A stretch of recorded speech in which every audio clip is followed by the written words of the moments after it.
नमस्ते विद्यार्थ्यांनो, मी देसाई टीचर माझ्या विज्ञान विषयाच्या मराठी शिक्षण मालिका या YouTube चॅनेलवर आपल्या सर्वांचे स्वागत करते. मी बनवलेला व्हिडिओ जर आपल्याला आवडला असेल तर नक्कीच लाईक आणि सबस्क्राईब करा. नमस्ते विद्यार्थ्यांनो, आज आपण इयत्ता 10वीच्या सायन्स भाग 1 मधील प्रकरण 15वे आपले पर्यावरण या धड्याला सुरुवात करूया. या धड्याची सुरुवात करताना सर्वप्रथम आपण पर्यावरण म्हणजे काय हे पाहूया. आपल्या सभोवताली असणाऱ्या सर्व जैविक आणि अजैविक घटकांना पर्यावरण असे म्हणतात. मग आपल्या सभोवताली असणारे जैविक आणि अजैविक घटक कोणते? तर जैविक म्हणजे जे काही सजीव आहेत ते. मग ते घटक कोणते? तर सूक्ष्मजीव असोत, वनस्पती असोत किंवा प्राणी असोत, आपण त्यांना जैविक घटक असे म्हणतो. आणि अजैविक घटक कोणते? तर पाऊस, वातावरण, माती आणि खनिज यांना आपण काय म्हणू शकतो? अजैविक घटक असे म्हणू शकतो. म्हणून व्याख्या कशी करायची पर्यावरणाची? तर आपल्या सभोवताली असणाऱ्या सर्व जैविक आणि अजैविक घटकांना आपण पर्यावरण असे म्हणतो. पर्यावरणाच्या व्याख्येनंतर आपण परिसंस्था कशी बनते हे पाहूया. तर पर्यावरणातील जैविक आणि अजैविक घटकांमध्ये आंतरक्रिया घडते आणि परिसंस्था बनते. म्हणजे परिसंस्थेमध्ये जैविक आणि अजैविक घटकांमध्ये आंतरक्रिया घडत असते. मग ही आंतरक्रिया घडते म्हणजे नक्की काय होते? तर याच्यासाठी आपण एक उदाहरण पाहूया. तुम्हाला माहितीच आहे की हिरव्या वनस्पती प्रकाश संश्लेषण क्रियेद्वारे स्वतःचे अन्न स्वतः बनवतात. मग याच्यासाठी त्यांना लागणारा कच्चा माल कोणता आहे? तर तो म्हणजे सूर्यप्रकाश, कार्बन डायऑक्साईड, त्याच्यानंतर क्षार आणि पाणी. मग हे सर्व काय झाले? अजैविक घटक झाले. ह्या अजैविक घटकांच्या सहाय्याने हिरव्या वनस्पती काय करतात? त्याचं रूपांतर अन्नामध्ये करतात. आणि यानंतर जेव्हा हिरव्या वनस्पती अन्नाची निर्मिती करत असतात, याच वेळी त्या काय करतात? ऑक्सिजन वायू जो आहे हा उत्सर्जित करतात. याचबरोबर जास्तीचे जे काही पाणी आहे हे बाष्पोत्सर्जन प्रक्रियेद्वारे त्या वनस्पती बाहेर टाकतात. किंवा नंतर काय घडते? जेव्हा वनस्पतीची पूर्णता वाढ होते, तिची पानं गळतात किंवा वनस्पती नष्ट होते, अशा वेळी काय होतं? तर ती विघटनशील असल्यामुळे कुजते आणि कुजल्यानंतर त्याच्यातील सर्व घटक जे आहेत हे काय होतात? मातीमध्ये पुन्हा मिसळले जातात खताच्या स्वरूपात. म्हणजे मातीची काय होते? सुपीकता वाढते आपण असं म्हणतो. याच्यामध्ये लक्षात घ्यायचं आहे की वनस्पतीनं अन्न निर्मिती करताना अजैविक घटक जे आहेत ते वापरले, त्याच्यानंतर त्याचं रूपांतर जैविक घटकामध्ये झालं. पुन्हा वनस्पती नष्ट झाल्यावर असू देत किंवा वनस्पतीनं उत्सर्जित केलेलं ऑक्सिजन आणि पाणी जे आहे बाष्पोत्सर्जन प्रक्रियेद्वारे टाकलेलं, हे सर्व काय झाले? अजैविक घटक झाले. अशा पद्धतीनं जैविक आणि अजैविक घटकांमध्ये काय होत असतात? आंतरक्रिया घडत असतात. आणि ह्या आंतरक्रियेलाच आपण काय म्हणतो? परिसंस्था असे म्हणतो. तर या परिसंस्थेतील जैविक घटक कोणते? म्हणजे सजीव असणारे घटक कोणते? तर सर्व सजीव जसे प्राणी, वनस्पती, सूक्ष्मजीव आणि मानव या सर्वांचा समावेश परिसंस्थेतील जैविक घटकामध्ये होतो. कारण हे सर्व काय आले? सजीव आहेत. परिसंस्थेतील अजैविक घटकामध्ये कोणते घटक असतात? तर तापमान, वातावरण, पाऊस म्हणजेच पाणी, माती आणि खनिजे यांचा समावेश अजैविक घटकामध्ये होतो. आता लक्षात आलं असेल, इथं सर्व सजीव जे आहेत यांचा समावेश जैविक घटकामध्ये झाला आणि सर्व जे काही निर्जीव घटक आहेत यांचा समावेश अजैविक घटकामध्ये झाला. आता आपण या परिसंस्थेचे प्रकार कोणते पडतात हे पाहूया. तर परिसंस्थेचे खालीलप्रमाणे प्रकार पडतात आणि ते देखील 2 आहेत. नैसर्गिक परिसंस्था आणि कृत्रिम परिसंस्था. मग ही नैसर्गिक परिसंस्था म्हणजे काय? तर निसर्गामध्ये आढळणाऱ्या परिसंस्थेला नैसर्गिक परिसंस्था असे म्हणतात. तर आपण आसपास असणारी जंगलं पाहिली असतील किंवा रानावनामध्ये ज्या काही वनस्पती उगवतात, बरोबर आहे, या सर्वांना नैसर्गिक परिसंस्था म्हणतात. समुद्रातली परिसंस्था असू देत किंवा नद्यामधील परिसंस्था असू देत, या सर्व परिसंस्था ह्या निसर्गानं निर्माण केलेल्या आहेत, म्हणून त्यांना नैसर्गिक परिसंस्था असे म्हणतात. दुसरा जो प्रकार आहे तो म्हणजे कृत्रिम परिसंस्था. कृत्रिम परिसंस्था म्हणजे काय, तर मानव निर्मित परिसंस्थेला कृत्रिम परिसंस्था असे म्हणतात. म्हणजे जी मानवानं निर्माण केलेली आहे.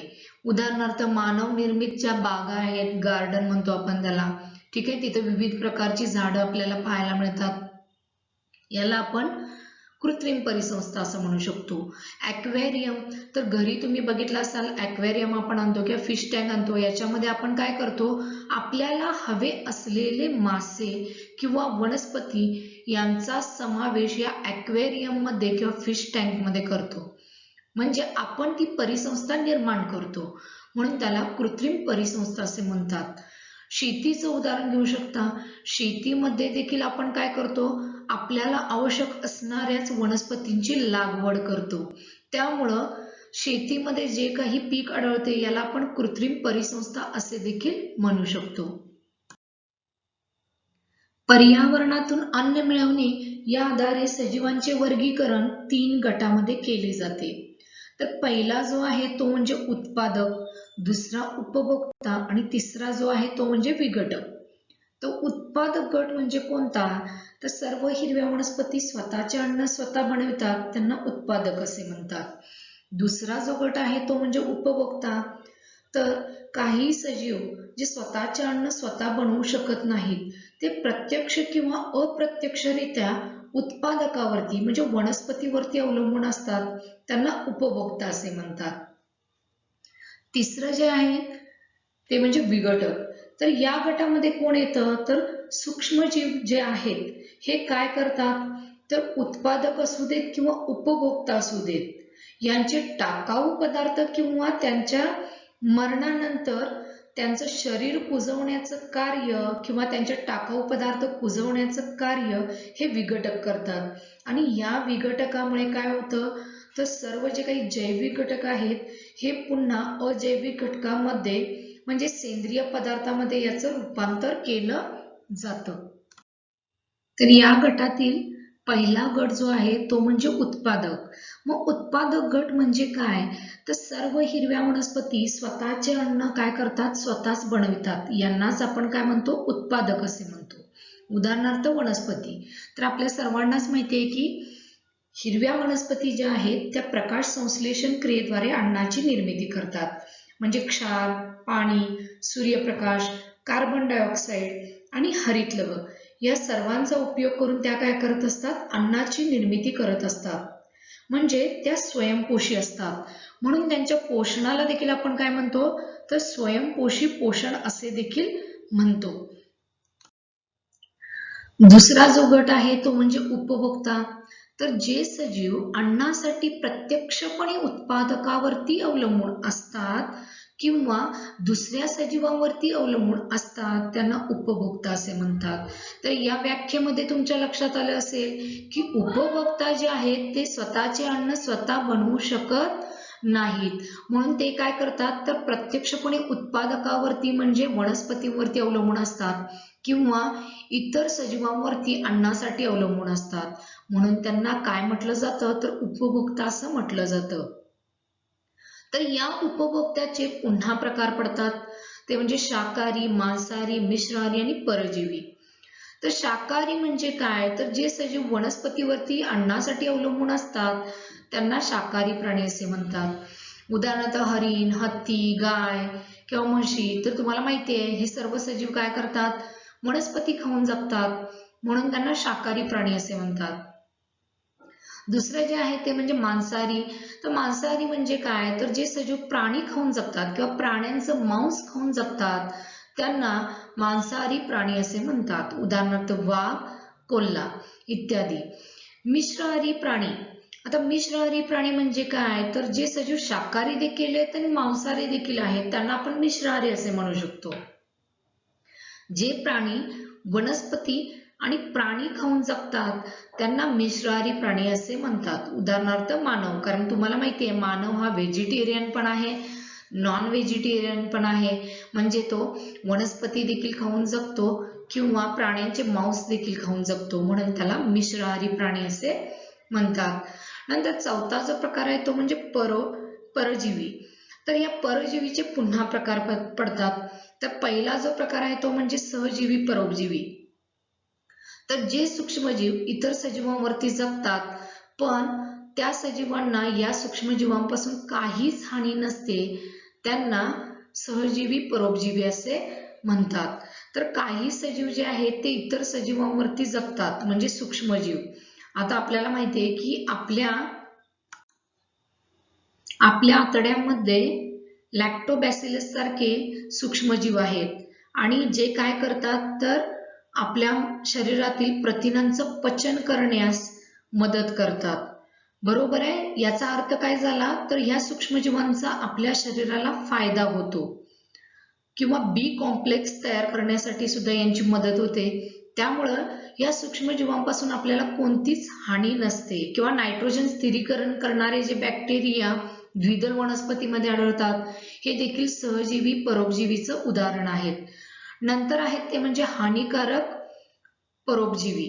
तर हानिकारक परोपजीवी म्हणजे काय तर जे सजीव इतर सजीवांवरती जगताना त्यांना काय करतात, हानी पोचवितात, त्यांना काय म्हणतात, हानिकारक परोपजीवी. तर आपल्याला माहिती आहे की बरेचसे बॅक्टेरिया असू देत किंवा व्हायरस असू देत, हे काय करतात तर सजीवांमध्ये, ते वनस्पतीमध्ये असू देत किंवा प्राण्यांमध्ये असू देत, रोगांची निर्मिती करत असतात, म्हणजे त्यांना हानी पोचवितात, म्हणून त्यांना हानिकारक परोपजीवी असे म्हणतात. नंतरचा प्रकार आहे तो म्हणजे मृतोपजीवी. तर काही सजीव मृत वनस्पती व प्राण्यांवरती जगतात, त्यांना मृतोपजीवी असे म्हणतात. तर आपल्याला माहिती आहे की वनस्पतींची पानं गळल्यानंतर ती थोड्या दिवसानंतर काय होतात, दिसेनाशी होतात, किंवा काही सजीव ते वनस्पती असो किंवा प्राणी असो, ते मृत झाल्यानंतर थोड्या दिवसांनी ते काय होतात तर कुजतात, आणि ही क्रिया कोण करत असतात तर सूक्ष्मजीव करत असतात, म्हणून त्यांना काय म्हणतात, मृतोपजीवी असे म्हणतात. तिसरा जो गट आहे तो म्हणजे विघटक. तर काही सूक्ष्मजीव मृत अवशेष आणि सजीवांच्या टाकाऊ पदार्थांचे विघटन करतात, त्यांना विघटक असे म्हणतात.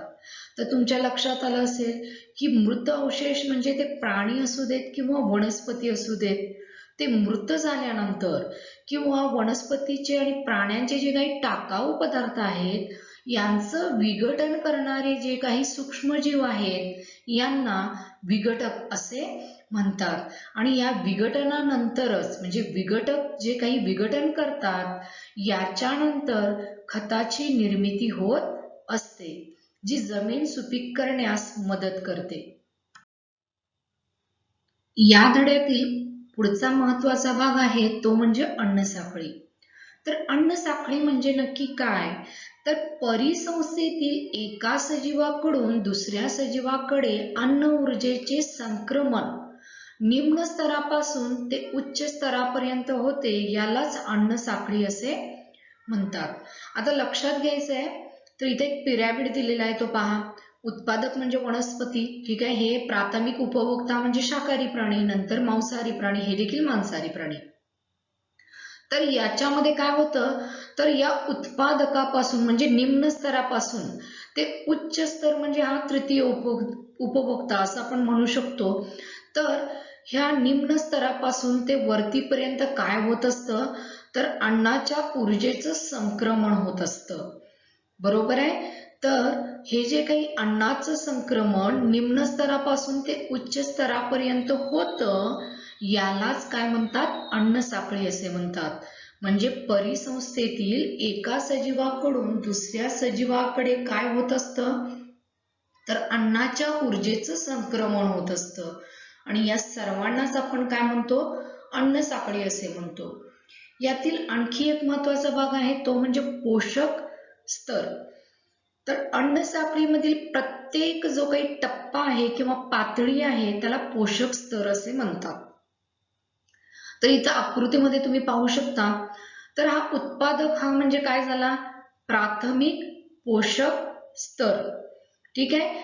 प्राथमिक उपभोक्ता जो आहे तो काय झाला, द्वितीय पोषक स्तर, आणि द्वितीय उपभोक्ता जो आहे तो झाला तृतीय पोषक स्तर आणि तृतीय उपभोक्ता जो आहे तो म्हणजे चतुर्थ पोषक स्तर. म्हणजे जर ह्या पिरॅमिडनुसार तुम्ही पाहिला तर उत्पादक खाली आहे, मग प्राथमिक उपभोक्ता, मग द्वितीय आणि मग तृतीय. पण पोषक स्तर जर पकडायचा झाला तर इथं काय म्हणायचं, हा पहिला उत्पादक काय आला, प्रथम पोषक स्तर. प्राथमिक उपभोक्ता म्हणजे काय आला, द्वितीय पोषक स्तर. आणि द्वितीय उपभोक्ता काय आला, तृतीय पोषक स्तर. आणि तृतीय उपभोक्ता म्हणजेच काय, चतुर्थ पोषक स्तर. आता याच्यामध्ये महत्वाचं काय आहे तर स्वयंपोषी किंवा उत्पादक जे आहेत हे अन्न साखळीमधील प्राथमिक पोषक स्तर आहेत असं का म्हटलं जातं, कारण उत्पादक जे आहेत हे प्राथमिक पोषक स्तर या ठिकाणी ठेवले जातात. तर त्यांना तसं का म्हटलं जातं, अन्न साखळीमधलं सगळ्यात प्राथमिक त्याला का बोललं जातं, कारण वनस्पती काय करतात, स्वतःचे अन्न स्वतः बनवितात, बरोबर आहे. त्यामुळं अन्न साखळीमधील प्राथमिक पोषक स्तर ह्या वनस्पती म्हणजेच उत्पादक गट जो आहे हे असतात. तर आता आपण पोषक स्तरांचा अभ्यास करूया. तर या पोषक स्तरामध्ये पहा, प्राथमिक पोषक स्तर, द्वितीय पोषक स्तर, तृतीय पोषक स्तर आणि चतुर्थ पोषक स्तर. तर प्राथमिक पोषक जे स्तर आहे त्याच्यामध्ये कोण येतं तर ते म्हणजे उत्पादक म्हणजे वनस्पती. म्हणजे उत्पादकांनाच काय म्हटलेलं आहे, प्राथमिक पोषक स्तर असं म्हटलेलं आहे. तर सर्व स्वयंपोषी वनस्पतींना उत्पादक असे म्हणतात. हे अन्नसाखळीतील प्राथमिक पोषक स्तर आहेत. कारण वनस्पती काय करतात तर सौर ऊर्जेचे स्थिरीकरण करून उपभोक्त्यांना काय उपलब्ध करून देतात तर अन्न. म्हणजे वनस्पतीमुळं निर्माण झालेलं जे काही अन्न आहे ते उपभोक्त्यांना मिळतं, म्हणून त्यांना काय म्हटलेलं आहे, प्राथमिक पोषक स्तर असं म्हटलेलं आहे. नंतर प्राथमिक उपभोक्ता जो आहे म्हणजे ज्याला आपण शाकाहारी प्राणी म्हणतो त्यांचा समावेश द्वितीय पोषक स्तरामध्ये होतो. पहा, शाकाहारी प्राण्यांचा द्वितीय पोषक स्तरामध्ये समावेश होतो जे वनस्पतीवरती प्रत्यक्षरित्या अवलंबून असतात. नंतर पाहायचं आहे तो म्हणजे तृतीय पोषक स्तर. तर द्वितीय उपभोक्ता जे आहेत ज्याला आपण मांसाहारी प्राणी असे म्हणतो त्यांचा समावेश तृतीय पोषक स्तरामध्ये होतो. काही प्राणी शाकाहारी प्राण्यांवर जगतात म्हणजे त्यांचे मांस खाऊन जगतात, अशा मांसाहारी प्राण्यांना द्वितीय उपभोक्ता असे म्हणतात ज्यांचा तृतीय पोषक स्तरामध्ये समावेश होतो. नंतर आहे तो म्हणजे चतुर्थ पोषक स्तर. तर तृतीय उपभोक्ता जे आहेत यांचा समावेश चतुर्थ पोषक स्तरामध्ये होतो. काही मांसाहारी प्राणी इतर मांसाहारी प्राण्यांवरती जगतात त्यांचा समावेश चतुर्थ पोषक स्तरामध्ये होतो. आता इथं लक्षात आलं असेल तुमच्या तर कन्फ्युजन नाही करून घ्यायचं आहे. तर उत्पादक प्राथमिक पोषक स्तरामध्ये येतात, शाकाहारी प्राणी द्वितीय पोषक स्तरामध्ये येतात, मांसाहारी जे प्राणी आहेत ते तृतीय पोषक स्तरामध्ये येतात आणि मांसाहारी प्राण्यांना खाऊन जे प्राणी जगतात ते चतुर्थ पोषक स्तरामध्ये त्यांचा काय होत असतो, समावेश होत असतो. आता आपण इथे एका साध्या अन्नसाखळीचा अभ्यास करूया. तर इथं तुम्ही पाहू शकता तर गवत जे आहे त्याच्यावरती टोळ जगतात, टोळांना बेडूक खातो, बेडकाला पुन्हा साप खातात आणि सापाला गरुड. आणि जेव्हा हे गरुड मृत होतं किंवा मरून जातं त्यावेळी त्याचे जे शरीर आहे मृत शरीर हे कुजविण्याचं कार्य, विघटन करण्याचं कार्य हे सूक्ष्मजीव म्हणजेच विघटक करत असतात. आणि पुन्हा त्यामुळं काय होतं, खताची निर्मिती होते आणि हेच खत पुन्हा काय होतं, वनस्पतीपर्यंत पोचवलं जातं. आणि या सर्वालाच आपण अन्नसाखळी असे म्हणू शकतो. ते इथं तुमच्या लक्षात आलं असेल तर गवत काय झालं, उत्पादक गट झाला, बरोबर आहे. तर हा उत्पादक जो गट आहे याच्यातली ऊर्जा कुणाला मिळाली, टोळाला. टोळाची ऊर्जा पुन्हा बेडकाला, बेडकाची पुन्हा सापाला, सापापासून ऊर्जा कुणाला मिळाली, गरुडाला. आणि गरुड मृत झाल्यानंतर सूक्ष्मजीवांना ती ऊर्जा मिळते आणि सूक्ष्मजीव काय करतात, त्याचं शरीर जे आहे त्याचं विघटन करून साध्या सेंद्रिय पदार्थामध्ये रूपांतर करतात म्हणजे खतामध्ये, आणि हे पुन्हा कुणाला मिळतं, वनस्पतींना म्हणजे गवताला. या पद्धतीनं एक अन्नसाखळी काय होत असते, पूर्ण होत असते. आता आपण आणखी एक अन्नसाखळी जी आहे त्याचा अभ्यास करूया. तर गवत जे आहे हा खातो कोण, तर ससा. म्हणजे गवतापासून ऊर्जा कुणाला मिळाली, सशाला. तर ह्या सशाला पुन्हा खातो तो म्हणजे कोल्हा. म्हणजे सशातली जी ऊर्जा आहे ही पुन्हा कोणाला मिळाली, तर कोल्ह्याला मिळाली. आणि कोल्ह्याला वाघ खातो, त्यामुळे कोल्ह्यातली जी ऊर्जा आहे ती वाघाला मिळते. आणि हे जो वाघ आहे हा ज्यावेळी मृत होतो किंवा मरतो त्यावेळेस काय होतं, तर विघटक जे आहेत सूक्ष्मजीव म्हणजेच विघटक, तर हे काय करतात, तर ह्या वाघाचे शरीर जे आहेत ते कुजवतात. बरोबर आहे, म्हणजे साध्या सेंद्रिय पदार्थामध्ये त्याचं रूपांतर करतात म्हणजेच खतामध्ये रूपांतर करतात, जे पुन्हा गवताला मिळतं म्हणजे वनस्पतींना मिळतं. आता इथं लक्षात आलं असेल तर काय झालं, अखंड एक ऊर्जेचा प्रवाहाची काय झाली, इथं निर्मिती झाली. म्हणजे अन्नातून मिळणारी ऊर्जा ही एका साखळीमध्ये इथं आपल्याला पाहायला मिळते, म्हणूनच याला अन्न साखळी असे म्हणतात. पर्यावरण या धड्याचा पुढील भाग अभ्यास करण्यासाठी किंवा व्हिडिओ पाहण्यासाठी तुम्ही डिस्क्रिप्शन बॉक्समध्ये दिलेल्या लिंकवरती क्लिक केला तर तुम्हाला तो पाहायला मिळेल.